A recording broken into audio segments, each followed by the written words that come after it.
Selamat jumpa pemirsa, bagaimana kabar Anda hari ini? Agronews kembali hadir untuk Anda dengan beragam informasi seputar Malang Raya. Bersama saya Arista Damelia, kita jalan bersama ini di Agronews selengkapnya untuk Anda.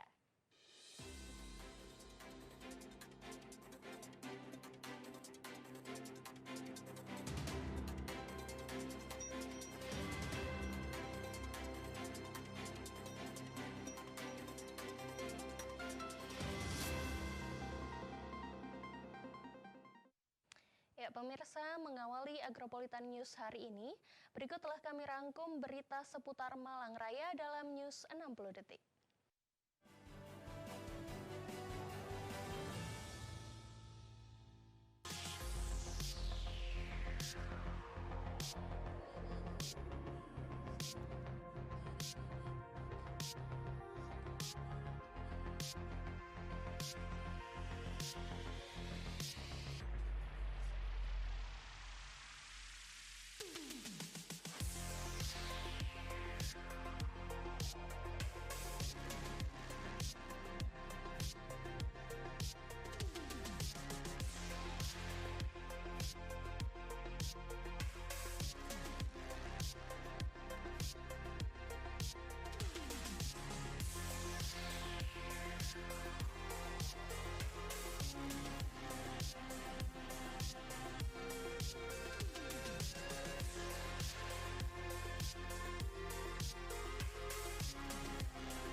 Kita masuk ke informasi utama pemirsa. Gubernur Provinsi Jawa Timur, Khofifah Indar Parawansa meresmikan 2 gedung baru RSUD Karsa Husada Kota Batu, yakni Gedung Graha Amarilis dan Gedung Instalasi Gizi. 2 gedung tersebut menelan biaya total senilai 72 miliar rupiah. Rinciannya pembangunan Gedung Graha Amarilis senilai 70 miliar rupiah dan Gedung Instalasi Gizi senilai 2 miliar rupiah.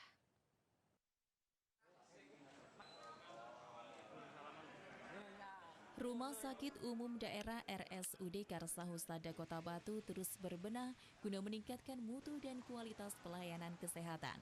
Gubernur Provinsi Jawa Timur Khofifah Indar Parawansa meresmikan 2 gedung baru RSUD Karsa Husada Kota Batu, yakni Gedung Graha Amarilis dan Gedung Instalasi Gizi pada Sabtu 25 Maret 2023 pagi hari. Dengan adanya gedung tersebut merupakan fasilitas baru penunjang layanan kesehatan yang dimiliki rumah sakit milik Pemprov Jawa Timur itu dan diharapkan mampu meningkatkan pelayanan yang ada di RSUD Karsa Husada. Hadirnya fasilitas layanan baru itu, yakni instalasi gizi, dapat berkontribusi mengurangi angka stunting, terutama di Kota Batu. Prevalensi stunting di Kota Batu berada di angka 13%. Gubernur Jawa Timur Khofifah Indar Parawansa menyampaikan adanya gedung ini merupakan salah satu bentuk ikhtiar untuk meningkatkan kualitas layanan di rumah sakit, terutama rumah sakit yang ada di bawah koordinasi Pemprov Jawa Timur. Untuk program penurunan stunting yang kita pagi ini juga bersama-sama dengan ibu-ibu yang sedang membawa bayinya yang terindikasi stunting, maka saya ingin menyampaikan WHO itu sebetulnya menstandar di setiap negara tidak lebih dari 20% angka stuntingnya. Alhamdulillah Jawa Timur sudah 19,2%. Dan kita akan terus menurunkan harapan kita 2024 bisa 14%. Kota Batu sudah 7%. Tentu kita berharap akan terus bisa diturunkan angka stunting di Kota Batu. Begitu juga di daerah-daerah lainnya di Jawa Timur.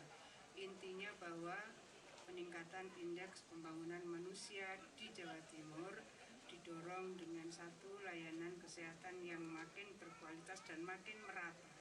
Pembangunan kedua gedung tersebut menyerap anggaran hingga 72 miliar rupiah. Sejumlah 70 miliar rupiah untuk gedung Amarilis dan 2 miliar rupiah untuk ruang instalasi gizi yang pelaksanaan pembangunannya selesai 2022. Ini berada di atas luas lahan seluas 6.044 meter persegi. Dari Kota Batu, Vicky ATV melaporkan. Ya pemirsa, kedatangan Gubernur Jawa Timur tidak hanya untuk meresmikan gedung di Rumah Sakit Karsahusada, tapi juga untuk meninjau Pasar Induk Kota Batu. Ibu Khofifah Indar Parawansa didampingi oleh PJ Wali Kota Batu, Aris Agung Paiwai, beserta jajaran pejabat pemerintah Kota Batu. Rombongan tersebut meninjau secara langsung progres pembangunan Pasar Induk Among Tani Batu yang merupakan proyek strategis nasional atau PSN berdasarkan Perpres nomor 80 tahun 2019.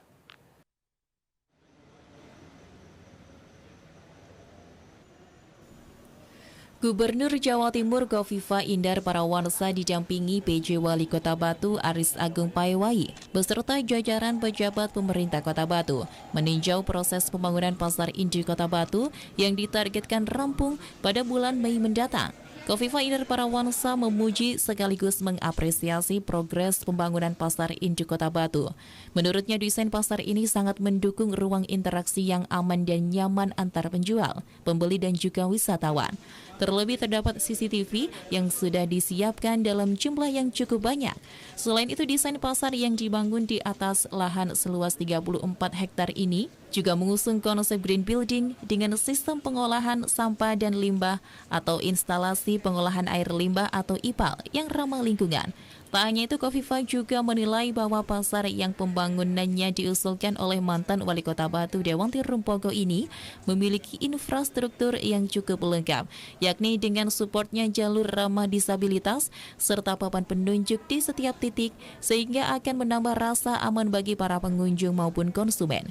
Di sisi lain, Khofifah juga optimis bahwa keberadaan Pasar Induk Kota Batu yang lengkap menyediakan pasar basah atau daging, sayur, buah, pakaian hingga food court ini akan mampu menjadi pusat belanja yang nyaman dan bisa menjadi pusat layanan bagi para wisatawan atau one-stop service.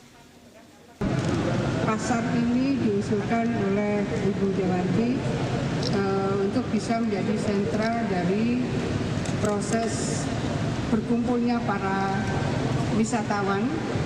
Makanya ada buah, ada kering, ada food court yang diharapkan one-stop service layanan kepada para wisatawan bisa dilakukan di sini. Jadi kalau ini dijadikan one-stop service bagi para wisatawan, diharapkan memang akan mengurai kemungkinan terjadinya titik kemacetan di Kota Batu ini. Yang ingin belanja buah di sini bisa, yang ingin belanja pakaian, aksesoris juga bisa, yang ingin makan juga bisa, dan seterusnya. PKL juga diberikan ruangan, dan saya sudah berkeliling. Desain dari pasar induk ini insya Allah sangat aman, sangat nyaman, dan memungkinkan interaksi di antara penjual dan pembeli juga dalam suasana yang aman dan nyaman. Dan pasar induk ini sudah dilengkapi dengan IPAL, artinya bahwa ini ramah lingkungan. Jadi banyak sisi yang menjadi kebutuhan sebuah pasar yang sehat, insya Allah sudah terpenuhi di sini. Perlu diketahui bahwa pembangunan Pasar Induk Among Tani Batu ini merupakan hasil diskusi antara Gubernur Jawa Timur Khofifah Indar Parawansa bersama mantan Wali Kota Batu Dewanti Rumpogo pada saat pembahasan proyek strategis nasional atau PSN berdasarkan Perpres 80 tahun 2019 lalu. Dari Kota Batu, Violan Ikhwanda, ATV melaporkan. Ya pemirsa, beragam informasi lainnya masih akan kami hadirkan untuk Anda usai jeda. Agronews segera kembali.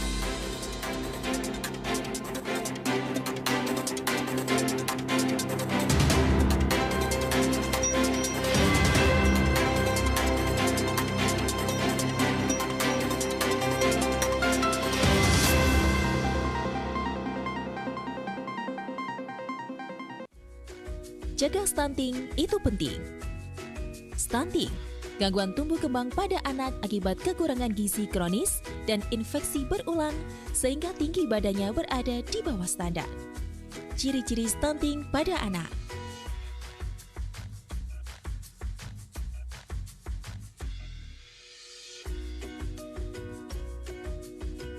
Penyebab stunting pada anak.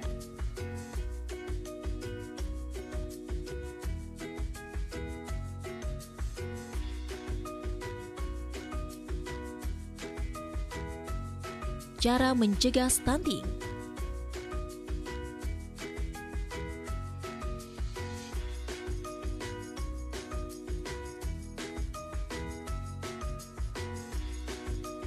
Ayo, cegah stunting. Iklan layanan ini dipersembahkan oleh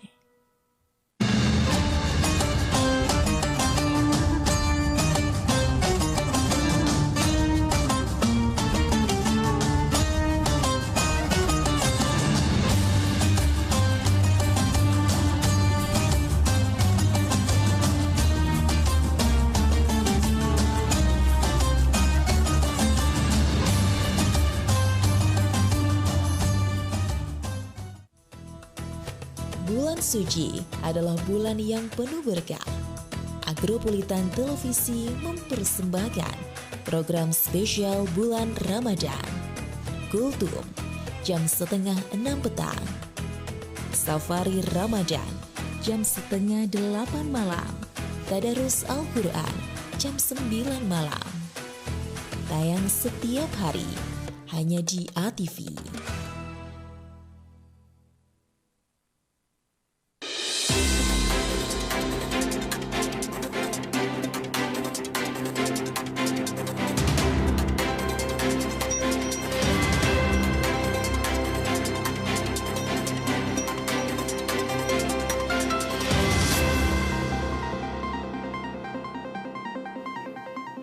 Terima kasih pemirsa, Anda masih bersama dengan kami di Agronews.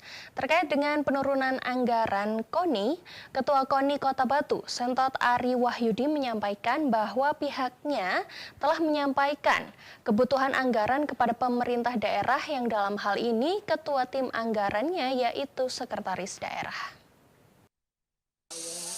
Ayo, aku mau. Ngecap wartawan. Terkait dengan penurunan anggaran, Ketua KONI Kota Batu Sentot Ari Wahyudi menyampaikan bahwa pihaknya sebelumnya telah menyampaikan terkait dengan kebutuhan anggaran kepada pemerintah daerah, yang mana dalam hal ini ketua tim anggarannya yaitu sekretaris daerah.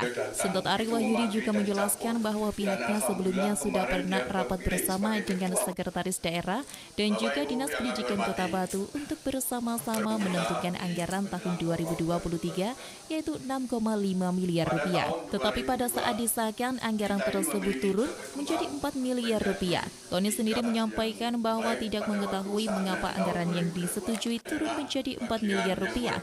Apalagi anggaran untuk KONI sendiri berbasis pada kinerja, yang mana artinya berbasis pada program. Oleh karena itu, KONI sendiri mengakui dengan adanya penurunan jumlah anggaran yang diberikan, pihaknya sulit untuk melakukan pergeseran-pergeseran anggaran, yang mana saat ini menjadi kesulitan bagi KONI untuk melakukan perubahan anggaran di masing-masing cabang olahraga. Kami sudah ngomong sama Ketua Tim Anggaran Pak Sekda. Kami tidak tahu alasan yang apa ya, tapi yang jelas kami sudah pernah rapat bersama-sama Pak Sekda, bersama-sama Kepala Dinas Pendidikan, dan saya sendiri dari KONI. Itu sudah pernah komitmen menentukan anggaran 2023 itu dianggarkan 6,5 miliar. Tetapi ujung-ujungnya pada waktu anggaran sudah didop jadi 4. Kami juga tidak tahu apa alasan, apa masalahnya. Tidak ada komunikasi dengan KONI. Sehingga KONI Pada waktu tahun 2022 itu anggaran pertama, termin pertama itu sudah 4,5. Nah, anggaran kita itu berbasis kinerja, artinya berbasis program. Sudah harus ada proposal dan RAB-nya. Dalam 1 tahun ini semua sudah harus terangkum dalam proposal itu. Jadi sulit kita untuk mengatur, gesek-gesek dan sebagainya. Itu yang jadi permasalahan sampai ada pengurangan di posisinya cabur-cabur itu. Dari Kota Batu, Abraham Patrika, ATV melaporkan. Sementara itu, pemirsa, pemerintah Kota Batu merencanakan agar kepala UPD dapat menjadi bapak asuh untuk cabur yang ada di KONI Kota Batu. Langkah tersebut disampaikan untuk mengangkat prestasi olahraga karena minimnya anggaran cabur KONI Kota Batu.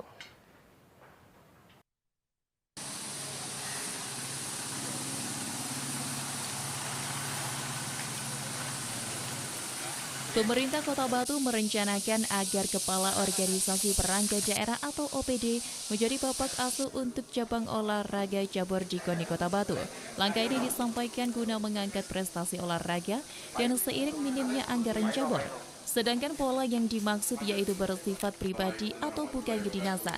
PJ Wali Kota Batu Aris Agung Payawayi mengatakan bahwa perencanaan yang disampaikan itu baru sebatas konsep, di mana tidak semua OPD akan terlibat. Namun akan dilihat dari kebutuhan dan anggaran cabur. Yang jelas tidak semua OPD akan terlibat, karena masing-masing punya kebutuhan dan anggaran yang minim, serta inisiatif pribadi bukan kedinasan lagi. Dari catatan KONI selama gelaran Porprov 2022, terdapat sejumlah cabur yang berprestasi, bahkan di gelaran itu berhasil mempersembahkan 11 medali emas. Oleh sebab itu, bagi OPD yang punya kemampuan lebih akan diajak secara bersama mengurus cabur. Oleh karena itu diharapkan dengan raihan 11 emas, minimal tentunya bisa dipertahankan, meskipun targetnya tentu harus naik. Karenanya ketika ada bapak asuh dari kepala OPD atau menggandeng perusahaan-perusahaan yang ada di Kota Batu, maka prestasi ini bisa kian meningkat, pastinya tentu juga akan lebih baik. Ini baru konsep ya, baru konsep. Yang jelas kan tidak semua OPD pasti akan terlibat karena masing-masing punya kebutuhan, anggaran yang minim mungkin, karena ini kan sifatnya pribadi, bukan sifatnya kedinasan lagi. Maka kepala OPD yang punya kemampuan lebih akan saya ajak untuk sama-sama mengurus cabang olahraga, agar cabang olahraga ini menjadi ikon kita juga. Bahwa ternyata tadi hasil laporan KONI kan kita punya 11 emas kemarin di Porprov yang tahun lalu. Berarti kan kalau ada 11, kalau ini kita tidak pertahankan, kita tidak tingkatkan, bisa saja menurun. Nah, kalau kita punya bapak asuh, orang tua asuh, tidak hanya kepala OPD ya, perusahaan-perusahaan yang ada di Kota Batu ini ikut terlibat, saya yakin 11 itu bisa jadi 13, bisa jadi 15, dan peringkat kita akan lebih baik. Dari Kota Batu, Abraham Patrika, ATV melaporkan. Gaya hedon Kasat Lantas Polres Malang disorot warganet. Selengkapnya kami hadirkan usai jeda.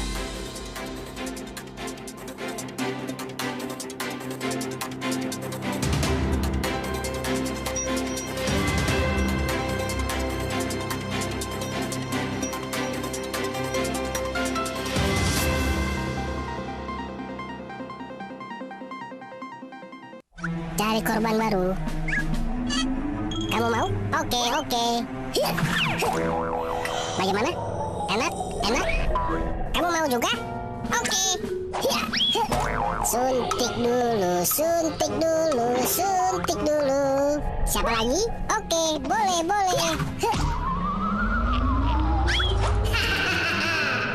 Rasain.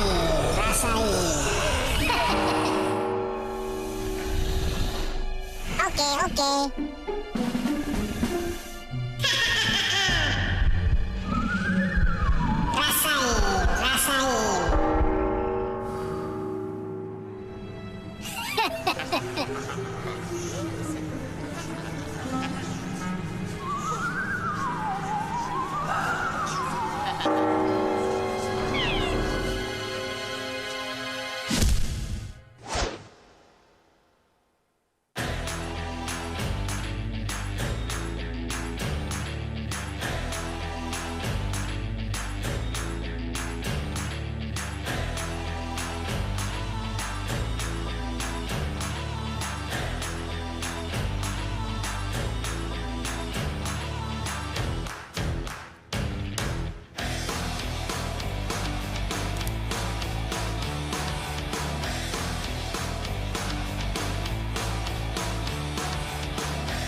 Tahukah Anda apa itu etika?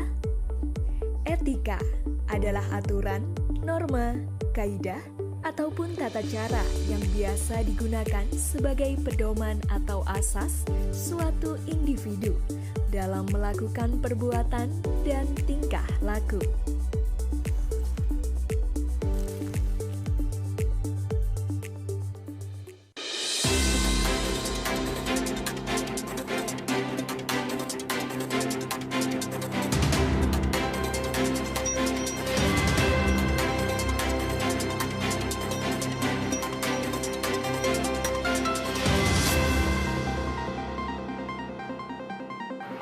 Terima kasih pemirsa, masih bersama dengan kami di Agronews. Ya pemirsa, belakangan ini beredar postingan di media sosial tentang Kasat Lantas Polres Malang dengan gaya hidup yang hedon, yakni pamer barang-barang mewah, dan hal ini mengakibatkan pejabat tersebut menjadi sorotan warganet. Dan berikut liputannya untuk Anda.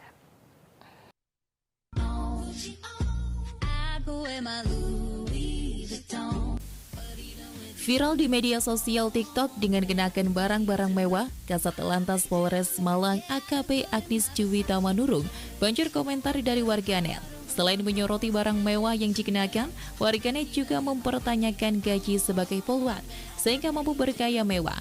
Viralnya postingan-postingan tersebut, Kapolres Malang AKBP Putuholis Aryana turut bicara. Orang nomor 1 di lingkungan kepolisian di Kabupaten Malang sudah mendapat laporan dari pihak yang bersangkutan tentang beredarnya video tersebut. Setelah dicek video yang beredar, pihak Polres melakukan langkah klarifikasi dan verifikasi terhadap Kasat Lantas. Dalam video Kasat Lantas ada barang yang tidak sama atau berbeda merek dengan yang dimilikinya. Selain itu, AKP Agnis punya bukti pembanding, diantaranya bukti foto-foto lain, kemudian foto-foto pendukung yang menjelaskan bahwa asal barang tersebut atau jenis barang tersebut berbeda dari yang dinarasi medsos tersebut. Kapolres Malang menjelaskan ada barang yang berasal dari orang tua AKP Agnis, ada yang dari pembeli sendiri seperti sendal, tapi bukan merek luar negeri, melainkan merek dalam negeri yang mirip dengan barang tersebut. Sedangkan tas merupakan milik temannya, pinjam pada saat kegiatan pada acara resepsi atau acara dengan teman, untuk sepeda dipinjam dari rekan di Malang. Ya, jadi memang kami menemukan adanya postingan baru itu di awal, dalam arti memang sejak hari Jumat kita sudah mengetahui, dan pada saat telah mengetahui postingan tersebut, AKP Agnis langsung melapor kepada kami. Setelah itu kami cek video tersebut dan akun tersebut, akunnya baru dan postingannya juga baru satu hari itu. Kemudian kami langsung melakukan langkah seperti langkah klarifikasi kepada Bu Agnis. Yang bersangkutan menjelaskan bahwa ada ketidaksamaan, ketidakcocokan atau perbedaan antara merek dengan narasi yang ditampilkan. Kemudian yang bersangkutan juga bisa menjelaskan asal barang tersebut, ada yang dari orang tua dan pinjaman dari rekan. Kemudian juga ada perbedaan merek yang dari yang disebutkan dengan yang dimiliki oleh AKP Agnis. Kemudian foto-foto tersebut berasal dari postingan yang bersangkutan, namun sudah dihapus pada tahun 2022. Sudah dihapus semenjak kapan? Akhir tahun 2022, semenjak adanya imbauan larangan hedon dan berhati-hati dalam menggunakan media sosial. Sebetulnya postingan yang beredar tersebut sudah dihapus sejak tahun lalu. Hal tersebut sudah dijelaskan oleh Propam Polres Malang dan Polda Jawa Timur. Dalam hal ini Polres Malang terus melakukan himbauan dari Mabes Polri tentang larangan hidup mewah. Polres juga membuat aturan internal turunan dari Mabes Polri dan Polda untuk disampaikan kepada jajaran Polres dan Polsek